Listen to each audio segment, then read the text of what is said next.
नमस्कार साथियों, मैं तारा फिर हाजिर हूँ एक करंट अफेयर्स के टॉपिक को लेके। जैसा कि हमें पता है, बिहार में विधानसभा चुनाव बहुत ही नज़दीक है और इसके लेके बहुत सारे बदलाव इलेक्शन कमीशन कर रही है।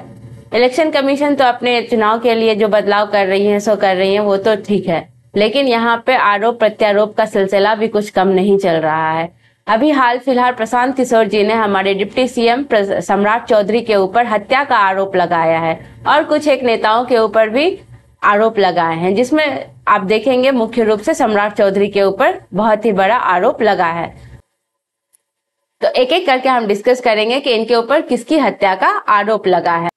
तो पहले हम थोड़ा बिहार के लेजिस्लेटिव असेंबली के बारे में जान लेते हैं। बिहार में विधानसभा में टोटल 243 सीट है, जिसमें अभी फिलहाल में एनडीए के पास 138 एंड बीजेपी के पास 84 सीट्स हैं।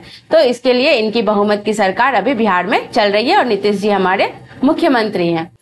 तो आइए अब हम देखेंगे प्रशांत किशोर जी कौन है, इन्होंने क्या इल्जाम लगाए हैं सम्राट चौधरी के बारे में। इन्होंने एक प्रेस कॉन्फ्रेंस जारी किया जिसमें इन्होंने कहा, Prashant Kishor demands arrest and dismissal of Bihar deputy CM Samrat Choudhary in 1995 murder case.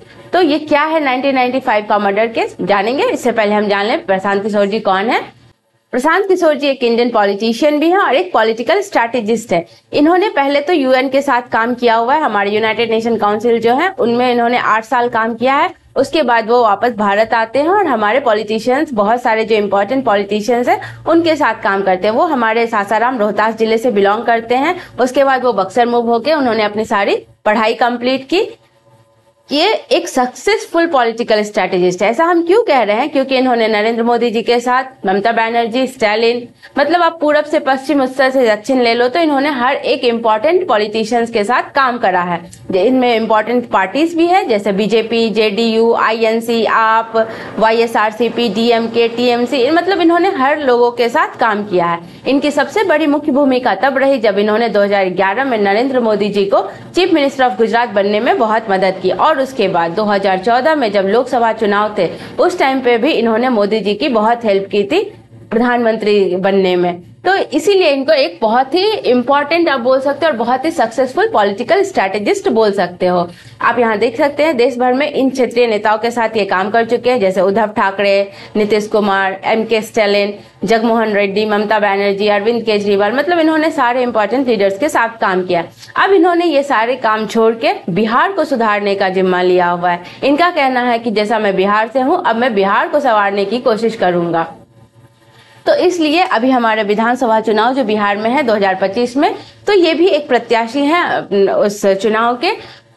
इन्होंने हाल ही में बहुत सारे बिहार के मिनिस्टर्स के ऊपर कुछ इल्जाम लगाए हैं। तो पहला नाम है अशोक चौधरी जी का। ये बड़बिघा असेंबली कॉन्स्टिट्यूशन से बिलोंग करते हैं। ये 2 बार एमएलए रह चुके हैं बिहार में। इनके ऊपर ब्लेम है कि 200 करोड़ रुपए की इनके पास बेनामी संपत्ति है। इनकी बेटी की सगाई के बाद इन्होंने 200 करोड़ रुपए की जमीन खरीदी और इसके बारे में इनके पास कुछ वैसा सबूत भी नहीं है कि इन्होंने कहाँ से ये पैसे लाए और क्या हुआ। दूसरा सबसे बड़ा इल्जाम अगर आप देखोगे इनके ऊपर ये है कि इनकी बेटी है एक, जो अभी हमारे एमपी है बिहार से ही, तो उनको जो टिकट मिली है लोकसभा में वो भी इन्होंने खरीदी हुई है। तो ये भी इनके ऊपर एक इल्जाम है। दूसरे लोग हैं सम्राट चौधरी जी, जो कि अभी हमारे डिप्टी सीएम है। हमारे बिहार में अभी 2 डिप्टी सीएम है, एक है विजय कुमार सिन्हा और एक है सम्राट चौधरी। तो इनके ऊपर इन्होंने हत्या का इल्जाम लगाया है। इन्हें सम्राट चौधरी भी बोलते हैं और उर्फ राकेश कुमार भी बोलते हैं। ये भी एक कॉन्फ्लिक्ट है, इसके बारे में भी हम जानेंगे। ये हमारे मुंगेर जिले से बिलोंग करते हैं। तो इन पे आरोप है कि 1995 में जो तारापुर मर्डर केस हुआ था, जिसमें 7 लोग मारे गए थे बॉम्ब ब्लास्ट में, इस तारापुर मर्डर केस में इन्हें गिरफ्तार किया गया था और 6 महीने के अंदर ही ये रिहा हो गए, इसलिए क्योंकि ये नाबालिग है। तो इसके ऊपर कॉन्फ्लिक्ट है कि अगर उस टाइम पे उन्होंने अपनी उम्र 14 से 15 साल के बीच में बताई थी, अगर वो 1995 में 14-15 साल के थे, तो 2020 में जब वो चुनावी हलफनामा सबमिट कर रहे थे उस टाइम उनकी उम्र 51 साल थी। तो अब आप ही सोचिए कि अगर वो 2020 में 51 साल के थे तो 1995 में उनकी उम्र तो 26-27 साल होनी चाहिए, तो वो उस टाइम पे 14-15 साल के कैसे हुए। तो इन्हीं के ऊपर इस चीज का प्रत्यारोप है कि उस टाइम पे ये नाबालिग कैसे हैं और ये रिहा हो गए। तो इसी तरह प्रशांत किशोर ने इन पे ये इल्जाम लगाया है कि इन्होंने अपना झूठा हलफनामा पेश किया है। दूसरा है शिल्पी गौतम मर्डर केस। अभी तक में बिहार का सबसे बड़ा मर्डर केस है, जो कि 1999 का केस है। यहाँ एक लड़की थी मिस पटना, जिन्हें बोला जाता था शिल्पी जैन, और एक गौतम बोल के थे। ये दोनों साथी थे। एक दिन शिल्पी अपने घर से निकलती है कोचिंग जाने के लिए, और रास्ते में कुछ लोग उन्हें बोलते हैं कि आपको गौतम जी बुला रहे हैं, और उन्हें अपने साथ ऑटो में ले लेते हैं। उसके बाद इन्हें लेके जाया जाता है, मगर रास्ता बदल के इन्हें कोई फुलवाड़ी शरीफ के किसी गेस्ट हाउस में ले जाया जाता है, जहां पे इनके साथ कुछ दुष्कर्म होते हैं। इस मामले के पीछे भी कुछ लोगों के नाम है, जिसमें राबड़ी देवी के भाई साधु यादव का भी नाम है, और उसमें एक पर्सन ये भी थे, राकेश कुमार, जिसे प्रशांत किशोर जी कहते हैं। वो राकेश कुमार कोई और नहीं, सम्राट चौधरी भी है, क्योंकि ये अपना नाम बदलते रहते हैं। तो इस केस के मामले में भी आज तक इस केस के की कोई सुनवाई नहीं हुई, कुछ भी नहीं हुआ। 2006 में शिल्पी के भाई प्रशांत ने फिर से एक बार सोचा कि इस केस को ओपन किया जाए और हत्यारे को सजा दी जाए, बट उनका अपहरण हो गया, और उसके बाद से फिर इस मामले में कोई भी सुनवाई नहीं हुई, और ये केस पूरी तरह से बंद हो गया। फिर है आयु छिपाने का। जैसा मैंने आपको बताया कि 1995 मर्डर केस में इन्होंने अपनी उम्र 15 साल बताई थी, जो कि टोटली गलत दिख रही है। नाम बदलने और पहचान का विवाद। शिल्पी जैन मर्डर केस में भी इनका नाम राकेश कुमार था, और बाद में उन्होंने अपना नाम सम्राट कुमार मौर्य रख लिया, तो नाम बदलने का भी विवाद उनके ऊपर है। शिक्षा योग्यता में भी कुछ लोग कहते हैं कि वो 7वीं फेल है, बट इन्होंने अपनी क्वालिफिकेशन बहुत ही हायर बताई कि उनके पास हायर क्वालिफिकेशन है, बट लोगों का कहना है कि ये 7वीं फेल है।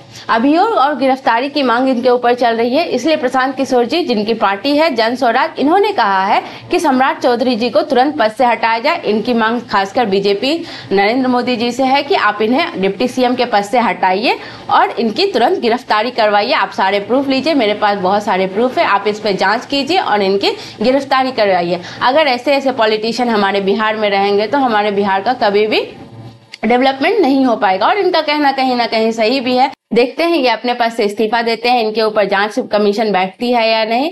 तब तक के लिए देखते रहिए पढ़ाकू चैनल। अच्छा लगा हो तो लाइक एंड सब्सक्राइब जरूर कीजिएगा। धन्यवाद।